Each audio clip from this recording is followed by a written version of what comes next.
So guys BSL limited के कल के वीडियो में हम लोगों ने डिस्कस किया था कि यहाँ पर एक शूटिंग स्टार कैंडल बन रही है। अब उस शूटिंग स्टार कैंडल का इम्पैक्ट कल दिन के आखिर पर भी दिखा और आज ओपनिंग सेशन पर भी नजर आया। लेकिन जैसे जैसे मार्केट ने रिकवरी करी, ये शूटिंग स्टार पैटर्न आपका जो कल बना था वो रिकवर करता हुआ ऊपर गया।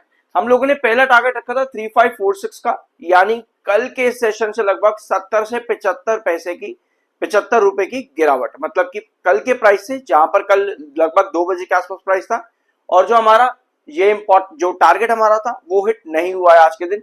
ऑल्दो स्टिल बीएससी लिमिटेड में अगर आप कल की प्रीवियस क्लोजिंग देखोगे 3635 के पास थी जो कि, और आज के दिन का लो लगा है 3568 पे, यानी कि जो हम लोगों ने कल डिस्कस किया था 3546 वो टच नहीं हुआ है। लगभग प्रीवियस क्लोजिंग से 70 रुपए के आसपास, 70 से 73 रुपीस के आसपास आपको आज के दिन फॉल देखने को मिला। यानी कि स्टिल अगर कल के दिन आप लोगों ने शूटिंग स्टार पर ये वाला पुट लिया होगा तो आपको अच्छा बेनिफिट मिला होगा। लेकिन उसके बाद में पूरा सेशन रिकवरी करता चला गया। अब ऐसा हुआ क्यों है बीएससी लिमिटेड के अंदर? अच्छी बात है, इन्वेस्टर्स के लिए रिकवरी यहां पर बनी है। इसके लिए ना एक बार कैंडल पर आओ, फिर हम डिस्कस करेंगे Q4 का प्री एनालिसिस। ठीक है, ये है आज के दिन का बीएससी लिमिटेड का चार्ट, डेली टाइम फ्रेम का है। ये रही कल के दिन आपकी shooting candle, shooting star candle. आज के दिन आपको यहां पर बायर बनते देखने को मिले मिड डे से ही। सेंसेक्स ने जैसे जैसे रिकवरी करी, बीएससी लिमिटेड भी उसके साथ साथ रिकवर होता चला गया। अब शूटिंग स्टार का इंपैक्ट आज के दिन रहा, जरूर रहा है। अगर आप 30 मिनट टाइम फ्रेम के चार्ट पर देखोगे बीएससी लिमिटेड को यहां पे, तो आप लोगों को नजर आएगा कि बुलिश एनगल्फिंग कैंडल यहां पर क्रिएट हुई। ये होती है बुलिश एनगल्फिंग कैंडल, और हम लोगों ने आपके 30 मिनट टाइम फ्रेम के यहां वाले रेट के हिसाब से 3546, यही था ना 3546, ये हम लोगों ने 30 मिनट टाइम फ्रेम के हिसाब से रखा था आपका आज के दिन का टारगेट 3546। हाँ यही वाला, ठीक है 3546। ऑल्दो आज 3546 हिट नहीं हुआ 30 मिनट टाइम फ्रेम के हिसाब से, आपका जो बेस बना है यहां पर लगभग इस वाले टाइम फ्रेम के हिसाब से, यहां पर आपका बेस बनते ही बुलिश एंगल्फिंग कैंडल पैटर्न बना और आपका वापस से स्टॉक ऊपर की तरफ चढ़ पड़ा। यहाँ पे 7 EMA ने दिन के आखिर में जाते जाते, अभी जब मैं ये वीडियो बना रहा हूँ 7 EMA 21 EMA के ऊपर जा रहा है। और अभी की जो आपकी ये कैंडल है, इसको थोड़ा सा जूम इन करते ताकि आप लोग को नजर आए। यहां पर जो आपके कैंडल्स का फॉर्मेशन है, यहां पे अब आपके पास बायर इंडिकेट हो रहे हैं, यानी कि अभी जो आपकी 30 मिनट टाइम फ्रेम की कैंडल बनेगी ना, इसको आप ऊपर की तरफ यहां पर उठना चाहिए।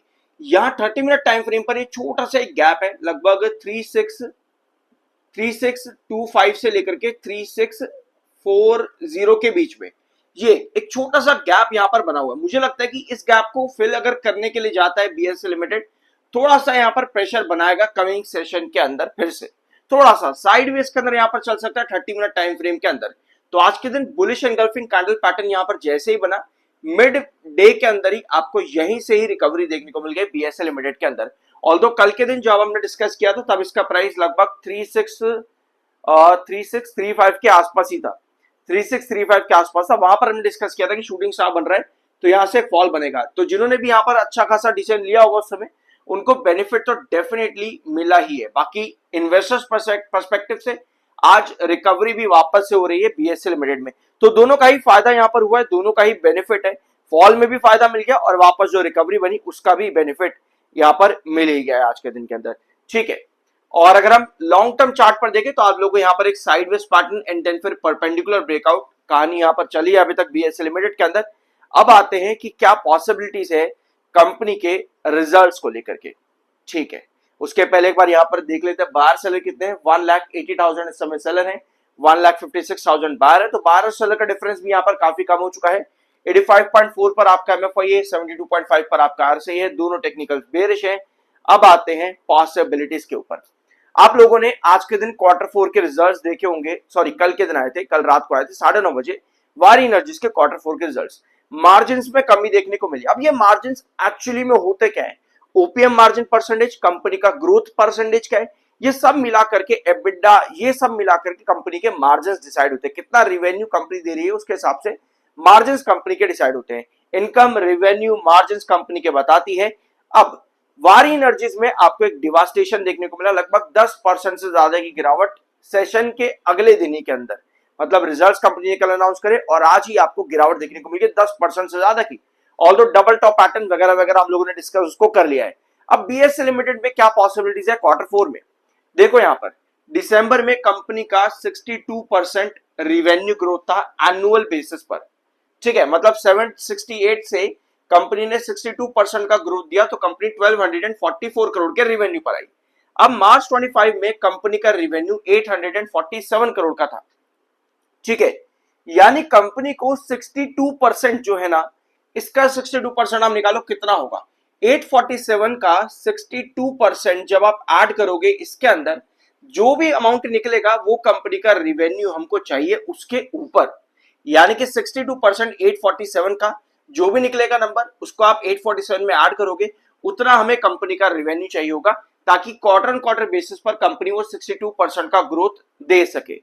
दिसंबर में क्या हुआ था, दिसंबर के क्वार्टर में कंपनी का रिवेन्यू ग्रोथ सिर्फ 31% था, लेकिन सॉरी सितंबर में, दिसंबर के क्वार्टर के अंदर ऐसा क्या हुआ था कि बीएससी लिमिटेड में आपको अचानक से तेजी देखने को मिल गई थी। याद होगा आप लोगों को लगभग 10-12% का मूव था बीएससी लिमिटेड के अंदर 2 सेशन में, क्योंकि वहां पर कंपनी का यही ग्रोथ परसेंटेज डबल हो गया था।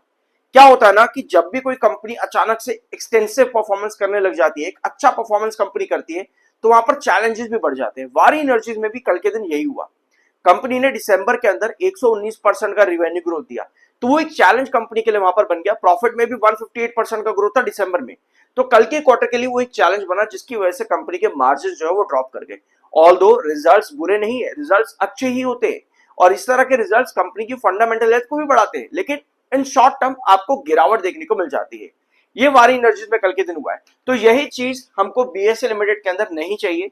हमें बीएससी में 62% के ऊपर का रिवेन्यू ग्रोथ चाहिए ताकि कंपनी का जो ओपीएम परसेंटेज है वो भी बढ़ सके। 59% से ज्यादा का हमें कंपनी का ओपीएम परसेंटेज चाहिए, जो कि डिराइव करता है कंपनी के खर्चे कितने हुए, कंपनी ने कितना इंटरेस्ट या फिर कंपनी ने कितने ऑपरेटिंग प्रॉफिट जनरेट करे अपने एक्सपेंसेस के अगेंस्ट में, उसके हिसाब से कंपनी का ओपीएम परसेंटेज यानी कि ऑपरेटिंग मार्जिन परसेंटेज निकल करके आता है, ऑपरेटिंग प्रॉफिट मार्जिन परसेंटेज, ठीक है, जो कि दिसंबर में 59% का था। ऑल्दो अगर आप इस कंपनी के पिछले 2 क्वार्टर के एवरेज देखोगे तो 60% के ऊपर का निकल करके आता है, यानी एवरेज से नीचे कंपनी ने दिसंबर में ओपीएम दिया था। तो इस बार अगर कंपनी मार्च में ओपीएम बढ़ा देती है तो ये कंपनी के लिए एक अच्छी चीज रहेगी, उसके लिए ये ग्रोथ परसेंटेज रेवेन्यू का वो इंक्रीज होना जरूरी है।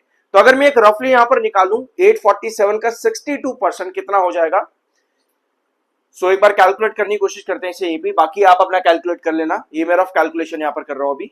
तो इसका 847 का हाफ हो जाएगा 420, तो 420 और 84 मतलब कि लगभग 500, मतलब 1350 करोड़ के अराउंड, ठीक है, 1350। इसके ऊपर कंपनी को रिवेन्यू निकाल करके देना है मार्च क्वार्टर में ताकि ये ग्रोथ परसेंटेज बढ़ जाए, इसके ऊपर का रिवेन्यू कंपनी को चाहिए होगा। अब आते हैं आगे और बात करते हैं कंपनी के प्रॉफिट्स के बारे में। तो प्रॉफिट मार्च में 494 करोड़ का था कंपनी का, थोड़ा नीचे आते हैं यहां पे, इसको गिव मी 1 सेकेंड, यहां पे प्रॉफिट कंपनी का 494 करोड़ का था मार्च क्वार्टर में पिछले साल, और दिसंबर में था 597 करोड़ का, और दिसंबर में कंपनी का प्रॉफिट परसेंटेज 176% पर था, यहां पे 176%। तो यहां पर कंपनी के लिए चैलेंज काफी बड़ा है क्योंकि एक बड़ा ग्रोथ कंपनी ने यहां पर निकाल करके दिया है। सो देखते हैं कंपनी किस तरह से यहां पर प्रॉफिट्स के अंदर निकाल पाएगी अपना ग्रोथ परसेंटेज, क्योंकि 219 करोड़ का प्रॉफिट कंपनी का था दिसंबर 24 के अंदर, तो डेफिनेटली ये ग्रोथ काफी बड़ा है। मतलब कि दिसंबर का प्रॉफिट 2024 में कंपनी का काफी कम था, जिसकी वजह से दिसंबर 2025 में कंपनी वो कॉप अप कर पाई बढ़िया ग्रोथ के साथ में।